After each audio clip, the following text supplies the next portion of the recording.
Jadi sekolah bermutu, berbasis lingkungan, berlandaskan iman dan takwa, itu visi kami. Kemudian misinya diantaranya melaksanakan pembelajaran secara baik, efektif, menggunakan waktu, melaksanakan kegiatan ekstrakurikuler, kemudian melaksanakan pelatihan-pelatihan yang terkait dengan peningkatan mutu, mengirimkan guru-guru untuk mengikuti di forum-forum ilmiah. Mungkin sebelum memulai kami ingin memperkenalkan ya terlebih dahulu kami dari mana begitu ya supaya lebih mengenal.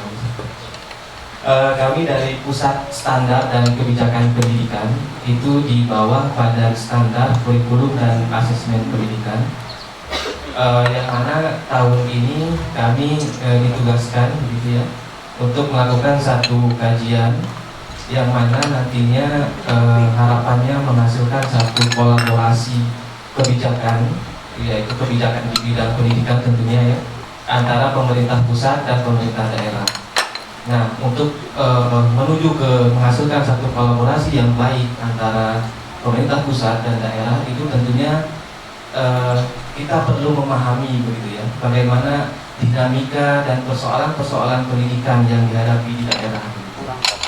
Nah, mungkin itu dari kami, supaya mungkin kita membatasi waktu juga ya, maksimal sampai pukul 11:30 mungkin kali ya.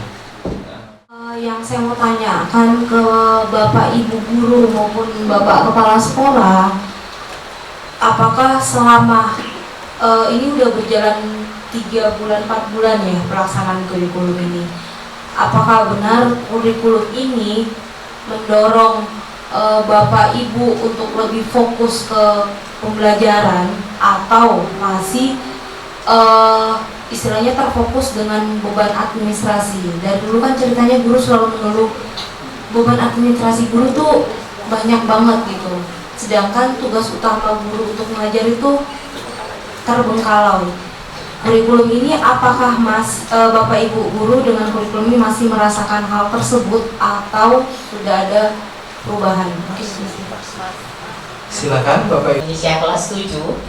Jadi untuk kurikulum merdeka ini memang awal ya, awal pengalaman pertama bagi kami semua melaksanakan kurikulum ini.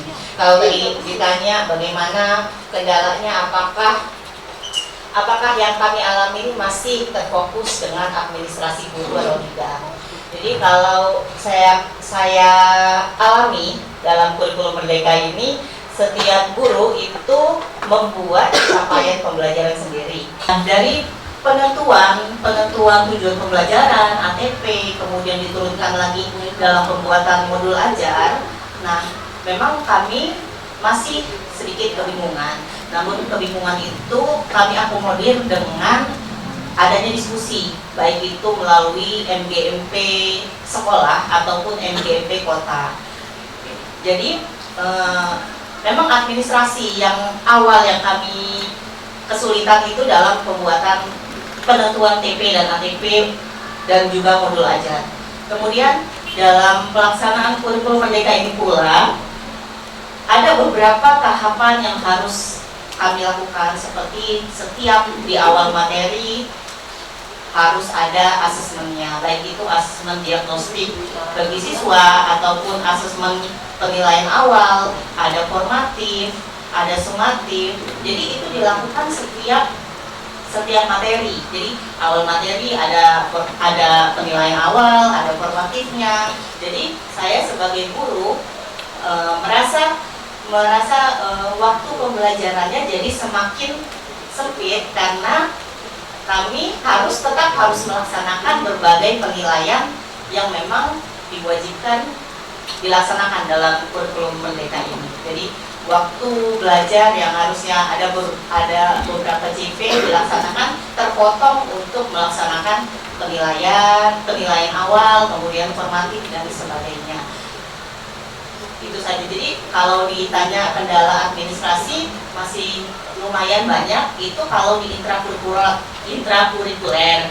Kalau di kokurikuler juga kan kami melaksanakan proyek penguatan Pancasila. Itu pun kami harus membuat berbagai administrasi seperti modul ajar, instrumen penilaian pelaksanaan proyeknya, kemudian laporan dan lain sebagainya. Jadi memang untuk administrasi itu masih lumayan banyak yang harus kami kerjakan sebagai itu. Baik, terima kasih atas kesempatan yang diberikan. Terima kasih Mbak Dini. Perkenalkan Bapak Ibu, saya Ruwadi Dharma, guru mata pelajaran informatika. Ingin menambahkan yang dari Ibu Anggira tadi, Bapak Ibu, yang berkaitan administrasi pembelajaran. Nah, di sini saya sebelum bertanya berkaitan administrasi, saya ini ngajar informatika yang sebelum mata pelajarannya TIPA namanya Pak. Ya, di fase D ini kan kalau kita ini merdeka belajar Pak ya. Kalau siswanya alhamdulillah sudah merdeka Pak. Kalau siswanya sudah alhamdulillah. Tapi gurunya belum merdeka Pak. Karena masih dituntut untuk menguasai Pak ya, memberikan materi tapi tidak sesuai dengan karakteristik siswa Pak. Karakteristik siswa di fase D tempat kami ini, khususnya Kota Bandar Lampung, kebanyakan fase D ini belum menerima mata pelajaran komputer. Itu di jenjang SD belum pernah menerima sama sekali Pak. Tapi tiba-tiba di fase D suruh belajar algoritma dan pemrograman. Nah itu Pak. Jadi anak siswa yang baru masuk, kebetulan saya ngajar kelas 7 Pak, semester 1, itu ngidupin komputer nggak bisa Bu. Terus suruh ngetik nggak bisa. Tapi tiba-tiba mata pelajarannya algoritma dan pemrograman. Sudah itu saya tes menggunakan asesmen. Memang kemampuan mereka untuk fase C-nya pun mungkin itu belum menguasai. Apalagi kita lompat ke fase D. Makanya di awal pembelajaran saya turun ke fase C Pak. Walaupun di sini kita fase D, saya turun materinya ke fase C untuk mengawali pembelajarannya dengan dasar-dasar dulu, seperti menghidupkan, mematikan komputer, mengetik dan lain-lainnya, tidak langsung ke algoritma dan pemrograman. Dan setelah saya kemarin sempat coba sehari 2 hari untuk nguber algoritma dan pemrograman, ternyata memang siswa tersebut belum mampu. Itu yang pertama Pak. Yang kedua, berkaitan administrasi pembelajaran Pak. Kalau bisa, guru ini dibuat juga merdeka mengajar Pak. Kalau bisa, guru ini tidak perlu lagi membuat administrasi pembelajaran, tapi disediakan aset-asetnya Pak. Jadi asetnya sudah disediakan, jadi kami hanya meramu saja Pak apa yang kami perlukan Pak.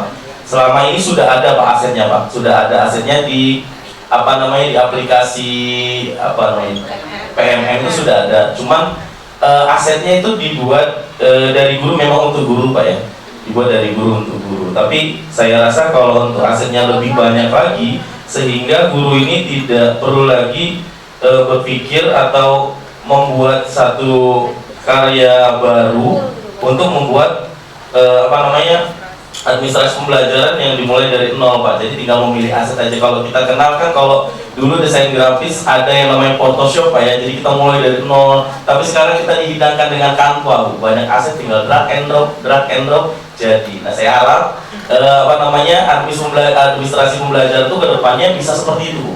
Jadi sediakan aset, kita tinggal pilih. Jadi tugas guru itu hanya mengajar, tidak mengurusi administrasi. Dan juga gurunya merdeka memilih aset-aset administrasi pembelajaran yang sudah disediakan. Jadi harapannya itu tadi Pak, kalau bisa gurunya juga merdeka mengajar Pak. Terima kasih. Assalamualaikum warahmatullahi wabarakatuh.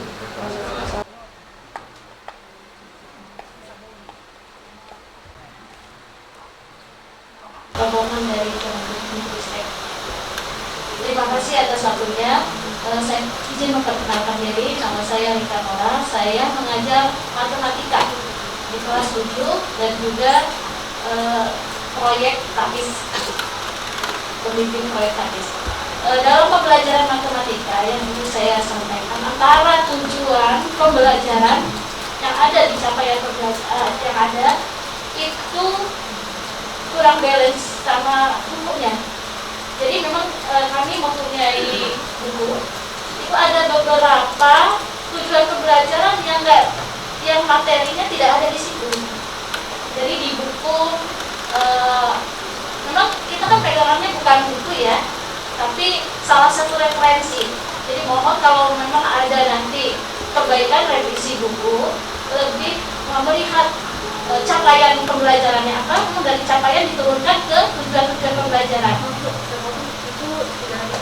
Tapi sudah bentuk ada buku. beberapa tiga tujuan pembelajaran itu yang nggak ada di situ. Penjelasan materinya nggak termasuk. Selain ada di Untuk UPMN, materi kita juga pembelajaran memiliki. bilangan bulan. Jadi kan kami masih pembelajaran bilangan bulan. Ibu maaf kalau yang tadi datang revisi buku itu bukan itu, Bukan, beda. Oh, ada. Ini matematika. yang lain-lain. Yang revisi halaman 78 itu hanya PKN karena kaitan dengan agama. Bukan kaitannya sama tujuan pembelajaran itu. Jadi kalau di matematika itu yang tidak ada ya di situ demokrasi ilmiah, terus itu KPK dan IPB itu tidak ada. Juga bilangan desimal, bilangan pecahan itu hilang. Sedangkan di kurikulum K13 masih ada di bukunya ya. Nah kalau di kurikulum ini kan di tujuan pembelajaran masih ada sebenarnya, tapi di bukunya udah hilang. Dari KPK, FPB pecahan, desimal, sampai notasi ilmiah itu tidak ada. Jadi mohon untuk selanjutnya, mungkin itu saja yang saya sampaikan. Terima kasih. Ini tambahan Pak. Dengan dana bos itu buku untuk kurikulum merdeka yang di penerbit kan sudah ada. Jadi mas media di sini banyak penerbit, tapi kami penerbit berbeda-beda, tapi bukunya kan satu, referensi dari Kementerian Pendidikan dan Kebudayaan. Yaitu memang dalam kurikulum merdeka tidak semua materi terakomodir di buku. Ya makanya itu kan ada referensi lain yang harus dicari oleh guru yang bersangkutan. Namun akan lebih bagus jika di buku juga ada mengakomodir hal-hal yang sudah dicapai pembelajaran. Ya apakah capaian buku itu dibuat berdasarkan capaian pembelajaran, kan harusnya gitu. Tetapi ada materi yang tidak ada di buku sedangkan di capaian pembelajaran ada. Ada juga, saya bahasa Indonesia juga. Saya cek itu kebanyakan teks deskripsi semua tuh, teks-teks. Sedangkan di capaian pembelajaran itu banyak. Sehingga buku saja tidak cukup. Ya ini tugas guru dan tugas kita untuk mencari referensi lain. Kan kita walaupun ada anjuran buku tidak mencakup semua, tetapi kalau bisa buku yang baik adalah buku yang lengkap gitu. Ya, Ini apa namanya? Mic-nya mungkin Ibu biar lebih jelas. Yang guru itu semacam dituntut untuk belajar mandiri. Nah, untuk belajar mandiri itu ada ini nggak dari guru-guru sendiri, ada keluhan nggak yang kewajiban harus belajar mandiri itu katakanlah harus di platform MM itu dari kendala waktu dan sebagainya itu gimana itu? Saya boleh jawab. Jadi jujur di platform Merdeka Mengajar, saya kayaknya terakhir saya buka itu akhir Agustus meneruskan sudah lama banget, karena ya itu kita kan sambil mengajar, sambil belajar juga di sana begitu. Tapi ya kembali lagi, walaupun itu kan kita diajak untuk berpikir bekerja, memahami sesuatu secara mandiri kita yang disampaikan orang. Nah, kendala saya ketika saya pengen compare nih pengetahuan saya tentang ini dengan teman-teman saya begitu. Ternyata berbeda. Nah, di situ mungkin karena online-nya tadi, dan tentu karena ininya tingkat pemahaman, pengalaman dan seterusnya itu sangat berbeda. Jadi persepsi yang berbeda akan menghasilkan nanti langkah-langkah yang berbeda-beda juga setiap guru gitu. Nah, ya kalau persepsi dia benar seperti apa yang diinginkan pada platform tersebut gitu. Kalau ternyata dia mispersepsi juga gitu, akan susah juga ini Bapak, karena ada yang seperti itu. Karena kan kita persepsi orang beda-beda dalam menanggapi apa yang disampaikan. Seperti kalau saya melihat salah satu seperti itu. Kemudian tentu kesibukan juga. Kita tetap harus mengajar, harus melihat itu juga, dan ya ini mungkin di sisi lain kita ada kehidupan sehari kita tetap keluarga, tetap dan sebagainya macamnya yang kita harus bagi itu semua gitu. Jadi mau tidak mau ada bidang-bidang bagian-bagian yang akan kita abaikan terlebih dahulu. Kita kan mengerjakan sesuatu dengan skala prioritas kita masing-masing seperti itu. Nah, mungkin di situ kalau saya ini lihat Bapak Ibu. Kemudian sekalian ini memang sih program guru penggerak misalnya, program guru penggerak itu ya memang saya belum melihat hasilnya secara umum, secara keseluruhan, karena ya memang masih baru, walaupun jumlahnya sudah banyak gitu. Tidak di sekolah ini tapi di sekolah-sekolah lain juga begitu saya melihatnya gitu. Apa sih yang sudah teman-teman lakukan guru penggerak ini untuk lingkungan sekolahnya, untuk komunitasnya, ya.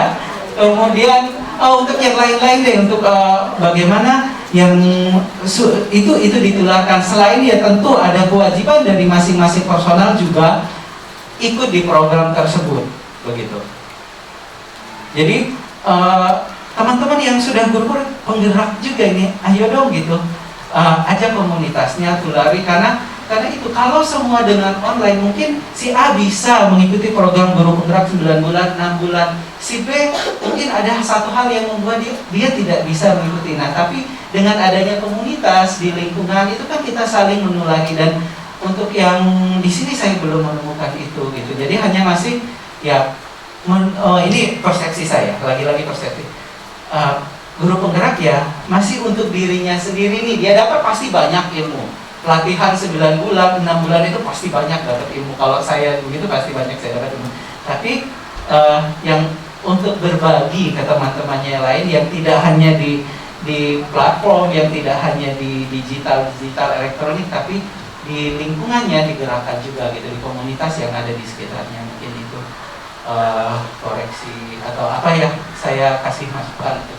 Jadi perbedaan persepsi karena kemudian masing-masing guru menginterpretasikan sesuai dengan kemampuannya masing-masing. Kira-kira untuk menyamaratakan itu apa yang dilakukan oleh guru-guru itu pertama. Kemudian kedua, apakah misalnya ada komunikasi dengan pengawas misalnya, seperti apa Bapak misalnya standar yang sekarang dilakukan di Bandar Lampung ini misalnya dilakukan tidak itu? Kalau untuk yang saya tahu ini nih, itu sih belum sih Pak ya Pak Wakilnya juga. Jadi yaitu mungkin perlu tetap kita belajar mandiri, tetap guru-guru juga belajar untuk pemahaman kita, untuk penambahan kompetensi kita. Tapi yang lain-lain itu harus di breakdown yang lebih jelas gitu. Jadi jangan kementerian maunya begini, sampai dinas-dinas provinsi, dinas pendidikan kota provinsi maunya begini.